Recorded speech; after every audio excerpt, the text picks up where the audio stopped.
A continuación me gustaría hablarles brevemente sobre las dificultades en la traducción de la obra de Kenji Miyazawa. Kenji Miyazawa es un autor bastante difícil de traducir.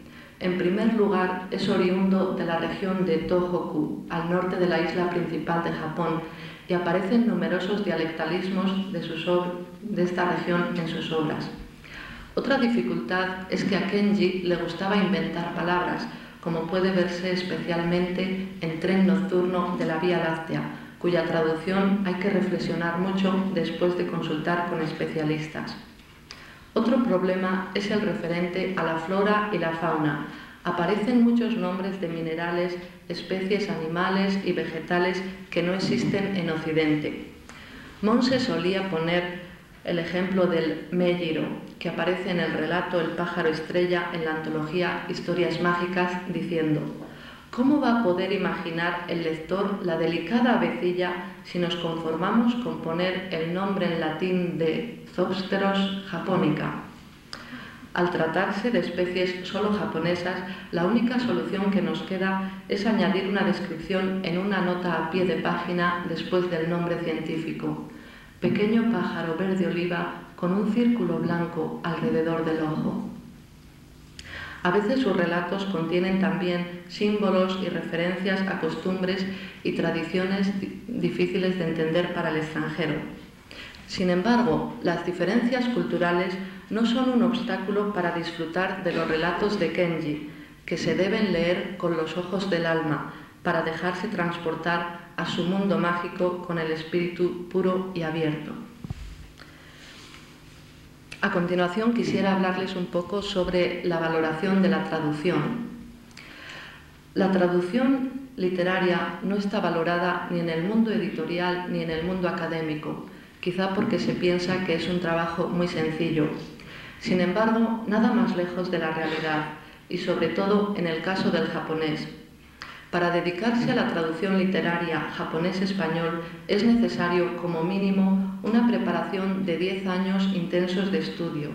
Téngase en cuenta, además, que estudiar japonés es como estudiar dos lenguas, el japonés escrito y el japonés hablado, y que además no tiene ni el más remoto parecido con las lenguas occidentales.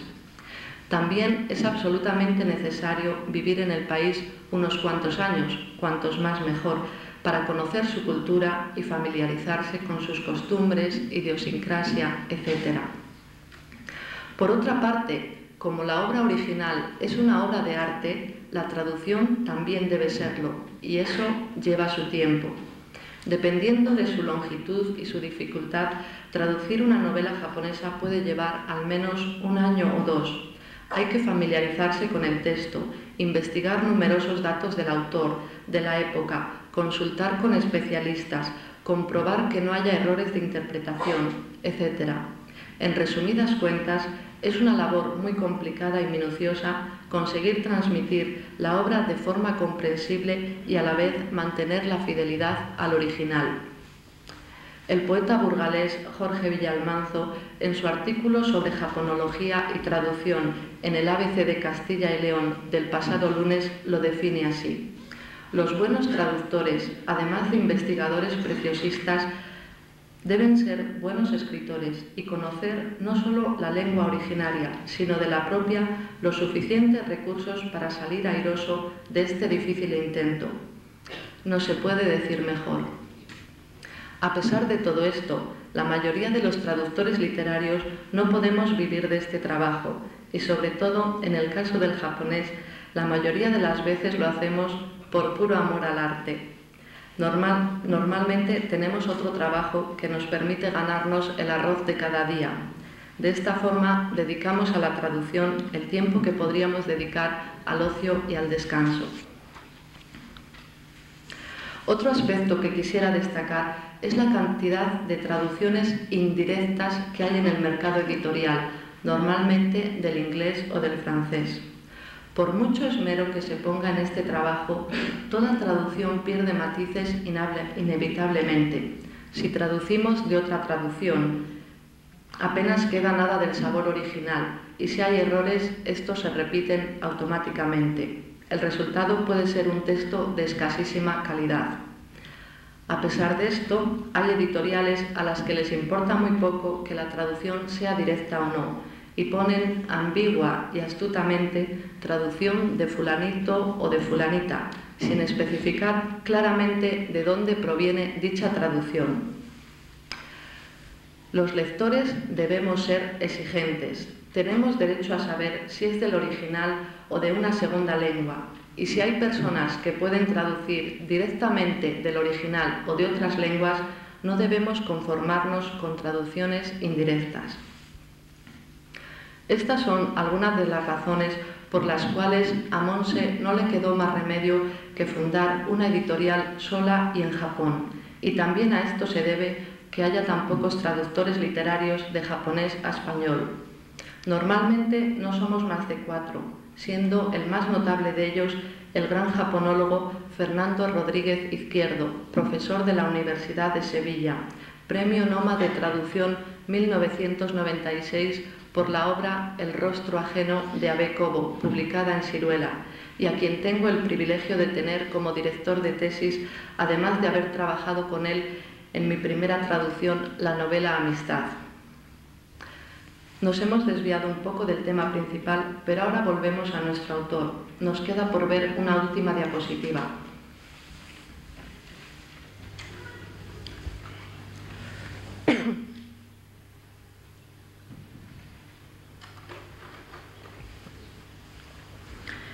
Aquí tenemos la tumba de Kenji Miyazawa. Es una tumba budista bastante modesta que se encuentra en el templo Shinso-oji de Hanamaki. Detrás de la tumba, así a simple vista, pueden parecer unos esquís, pero son unas maderas que se llaman tablillas mortuorias, que son ofrendas de los peregrinos a la tumba de Kenji.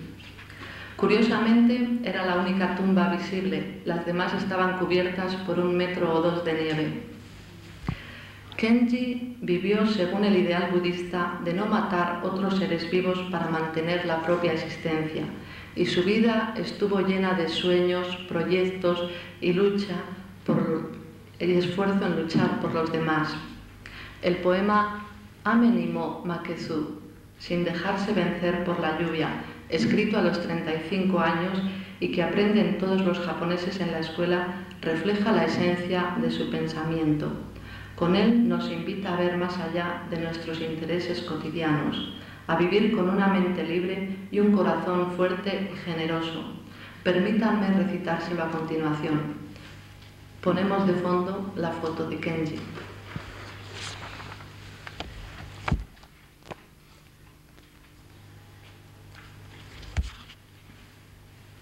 Sin dejarse vencer por la lluvia, sin dejarse vencer por el viento, ni por la nieve ni por el calor veraniego. El cuerpo fuerte, sin ambición ni asomo de ira. Siempre tranquila la sonrisa.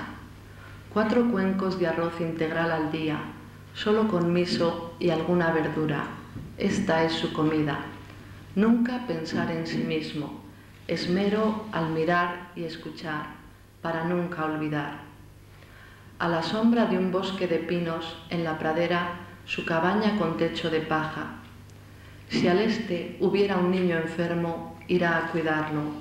Si al oeste una madre se fatigara, cargará su gavilla de paja. Si al sur alguien estuviera muriendo, irá a consolarle. Si al norte pelearan o discutieran, pondrá paz. Cuando haya sequía, llorará con pesar. En el verano frío saldrá a deambular. Todos le tratan de inútil. Nadie le elogia. A nadie causa dolor. Alguien así quiero ser yo. También tengo un facsímil de este poema.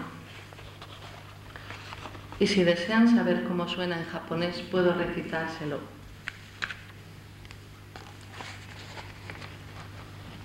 Ame ni mo makezu, kaze ni mo makezu, yuki ni mo, natsu no atsusa ni mo makenu, jobu na karada o mochi, yoku wa naku, keshite ikarazu, itsumo shizuka ni baratte iru.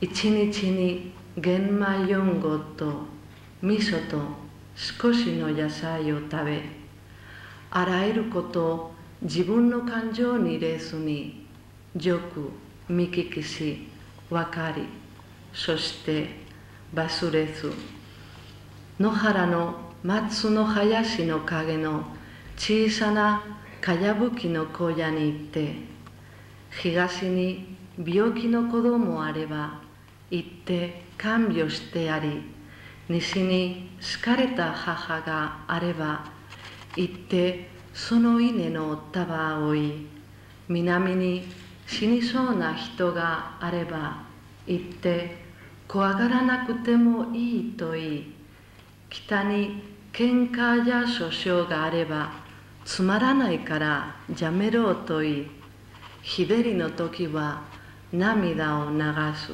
寒さの夏はおろおろ歩き、みんなにでくの坊と呼ばれ、褒められもせず、苦にもされず、そういうものに私はなりたい。Muchísimas gracias por su atención.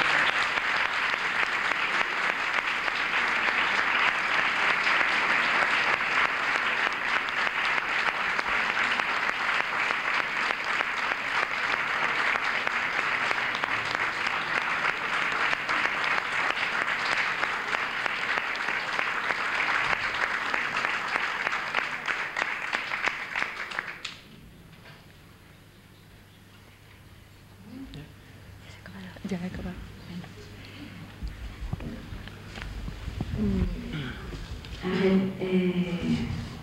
Bueno, yo creo que ahora pasamos ya la palabra a Juan José, a ver qué nos cuentas de la música japonesa.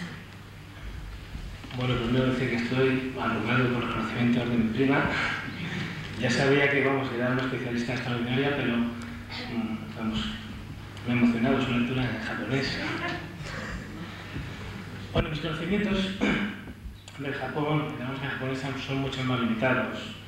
De hecho, ha habido dos personas que han influenciado en que yo dedique parte de mi tiempo a este tipo de música. Por descontado, la primera de ellas es mi prima Elena, y la segunda persona es el antiguo embajador del Japón en España, el señor Jotaro Sakamoto. Y bueno, hay una pequeña anécdota, por llamarlo de alguna forma. En una visita que hice a Madrid, el señor embajador me invitó a comer con él, y justo antes de la comida le comentaba a mi esposa que esperaba que no me hiciese el embajador una pregunta. Y con ese comentario empieza la comida, en principio muy protocolaria, pero ¿cuál es mi sorpresa? Que bueno, pues que toda la frialdad que nos puede dar a veces un título, como es el de excelencia, excelentísimo señor embajador, pues luego descubres una persona totalmente locuaz, amena, interesante. Y bueno, pues lo que empezó siendo protocolario, pues realmente fue una sobremesa de 4 horas extraordinaria. Bueno, pues cuando ya estábamos totalmente relajados en la conversación, aparece la pregunta.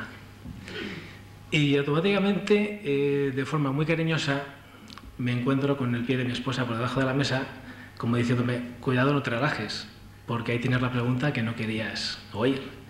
Bueno, la famosa pregunta era, ¿qué pensaba yo de los guitarristas japoneses tocando música española?